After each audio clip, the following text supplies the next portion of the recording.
The sound of Jessica's designer heels clicking against the marble floor echoed through the hallway of Morgan Industries headquarters. I kept my eyes focused on my computer screen, pretending to be absorbed in spreadsheets as she approached my desk. Well, what used to be my office before she demoted me to executive assistant.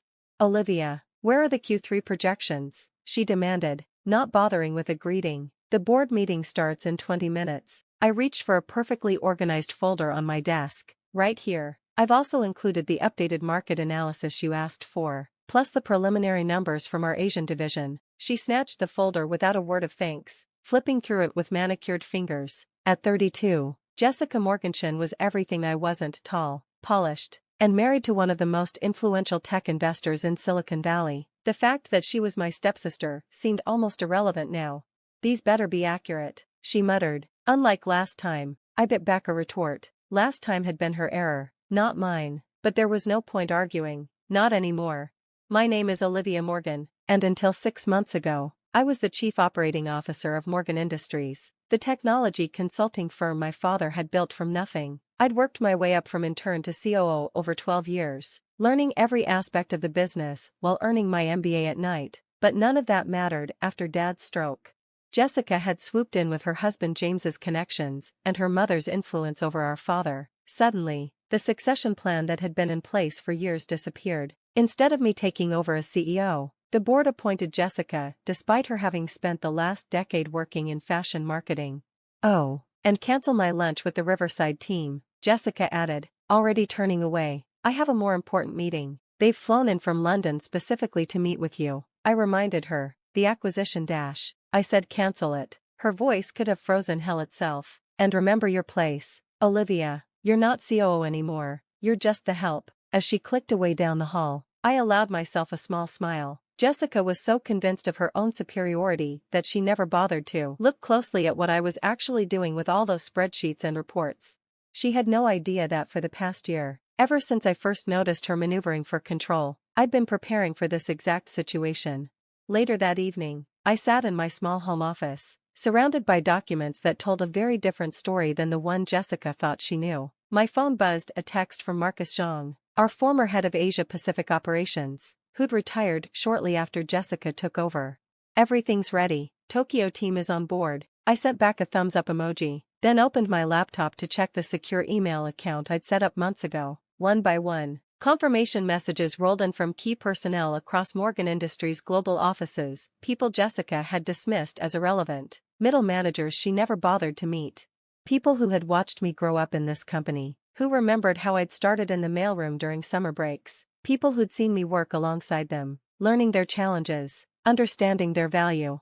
A knock at my door interrupted my thoughts. I quickly closed the laptop before calling out, "Come in." It was David Chen, Jessica's husband, James's younger brother, and ironically, one of my closest allies.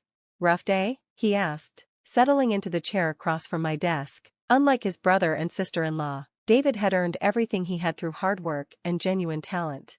I shrugged. "The usual. Your sister-in-law continues to excel at alienating our most important clients. She canceled the Riverside meeting?" "How did you know?" David smiled grimly. "Because she scheduled lunch with Patterson Holdings instead. James arranged it. They're planning to push through some major restructuring." My heart skipped a beat. Patterson Holdings was known for aggressive cost-cutting and outsourcing. If they were involved.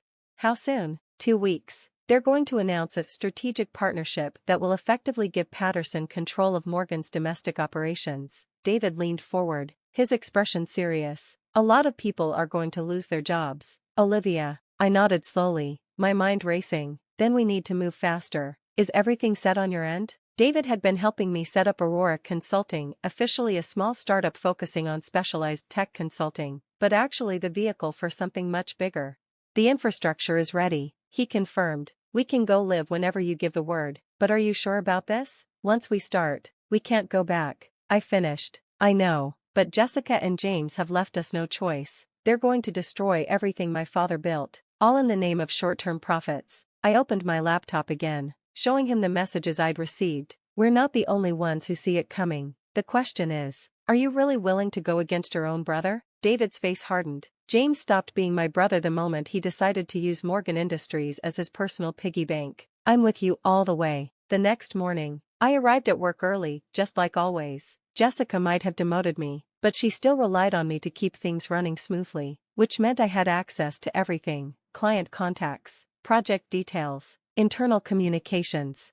I was reviewing the morning reports when my phone buzzed. It was Marcus again.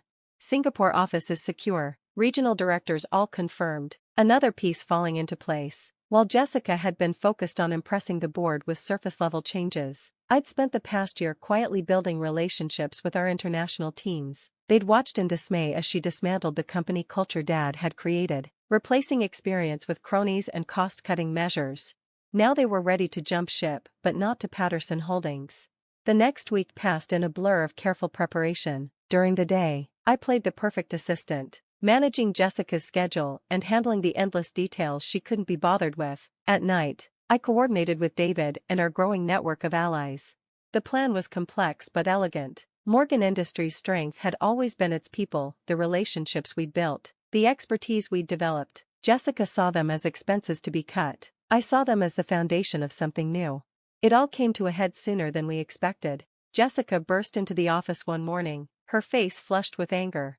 "Where's the Singapore team's proposal for the Chintech merger? I need it for the board meeting this afternoon." I blinked innocently. "I sent it to your email last night. Didn't you receive it?" She grabbed my keyboard, pulling up her email. "There's nothing here. This is exactly why I demoted you. You can't handle basic tasks." "That's strange," I said calmly, opening my own email. "I have the confirmation receipt right here. See? Sent at 9:47 p.m. to your private email address." Jessica's face went pale. She'd been using a private email account to communicate with Patterson Holdings, keeping the negotiations off Morgan's servers. She'd never told me about it, but I'd known for months. "How did you?" "Oh, that reminds me," I continued, still in my helpful assistant voice. "Marcus Zhang asked me to give you a message." "Marcus? He retired months ago." I smiled. "Actually, he didn't. He's been quite busy setting up Aurora Consulting's Asia-Pacific headquarters, along with most of our senior team in Singapore, Tokyo, and Seoul." The blood drained from Jessica's face as understanding dawned. "What have you done?" "Me? I'm just the help, remember? I just handle the paperwork. Like the resignation letters from our entire international management team, which should be hitting the board's inboxes right about." Her phone buzzed, then again, and again. "You can't do this," she whispered. "I already have." I stood up, gathering my things. "Oh, and you might want to take a look at the client list for the Patterson Holdings deal. You'll find it's gotten significantly shorter over the past few weeks." As I walked toward the elevator, I heard her screaming for security, but it was too late. The pieces I'd spent a year putting into place were already moving. Phase 1 was complete. Now came the hard part. The next morning, Morgan Industries headquarters was in chaos. Security guards stood at every entrance, checking IDs against a hastily compiled list of approved employees. Jessica had spent the night trying to contain the damage, but she was fighting a battle that had already been lost. I watched it unfold from Aurora Consulting's new offices, a modern workspace in a building just 3 blocks away. David had secured the lease months ago, and we'd been quietly setting up infrastructure while Jessica was focused on her Patterson Holdings deal. "Latest count?" I asked as Marcus Zhang walked into my office, looking tired but satisfied. 87% of our international staff have confirmed their transitions to Aurora," he reported. "The rest will probably follow once they see we're operational. But that's not the biggest news." He handed me his tablet, showing an email chain. "The Riverside team? After Jessica cancelled their meeting, they reached out to their contacts in our London office. They want to talk to us instead." I smiled, remembering Jessica's dismissal of that unimportant meeting. "Set it up. And make sure David is there. His technical expertise will be crucial." The phone on my desk buzzed. My assistant's voice came through the speaker. "Your father is here." My heart skipped a beat. I hadn't seen Dad since his stroke 6 months ago. Jessica and her mother had made sure of that, controlling his visitors and protecting him from stress. "Send him in." He looked older than I remembered, leaning more heavily on his cane, but his eyes were sharp as ever as he took in my new office. "Nice view," he said mildly. "Dad." He held up a hand, stopping me. "Jessica came to see me last night. She had quite a story to tell about betrayal and corporate espionage." I stayed silent, waiting. "She seemed to think you'd stolen the company's international division right out from under her." He settled into the chair across from my desk. "What she failed to mention was how you did it." "Everything was legal," I said carefully, The employees who left chose to do so voluntarily. The clients who followed were free to take their business wherever they wanted. Oh, I know that. A small smile played at the corners of his mouth. What I want to know is how long you've been planning this. I took a deep breath. Since the day I found Jessica's mother altering your succession plans while you were still in the hospital. His expression darkened. Ah, I wondered about that. I saw what was coming, Dad. I knew once they got control, they'd start dismantling everything you built. The Patterson Holdings deal was just the beginning. Patterson Holdings? He sat up straighter. Charles Patterson's Vulture Fund? I nodded, pulling up the details on my laptop. Jessica and James arranged to sell them controlling interest in Morgan's domestic operations. They were planning to gut the company, layoffs, outsourcing, selling off divisions for quick profits. Dad was silent for a long moment, studying the documents. Finally, he looked up at me with something like pride in his eyes.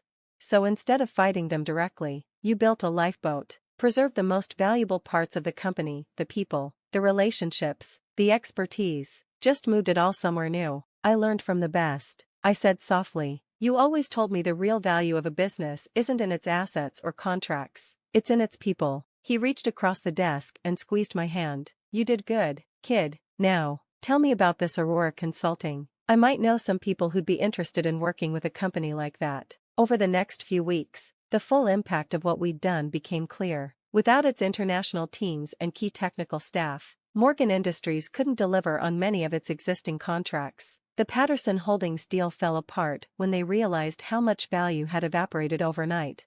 Jessica was furious. Of course, she tried everything: lawsuits, smear campaigns, even attempted to freeze Dad out of the company completely. But she'd forgotten one crucial detail. Dad might have stepped down as CEO, but he still controlled a significant portion of voting shares.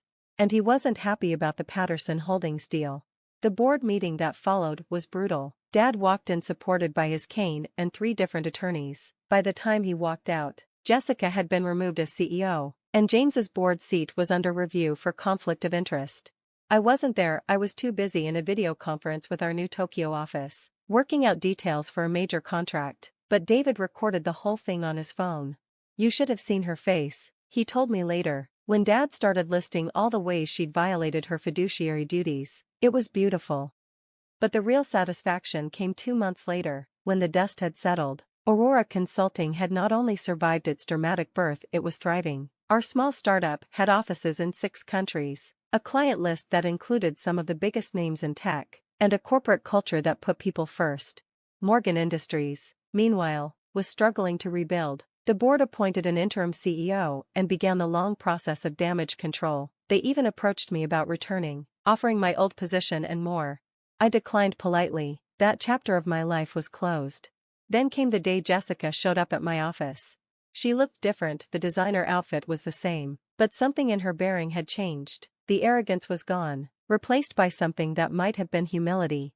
You won, she said without preamble. Congratulations. I gestured for her to sit. This wasn't about winning, Jessica. It was about protecting what Dad built, the real heart of it, not just the name and the buildings. By stealing it all away? There was a hint of her old bitterness.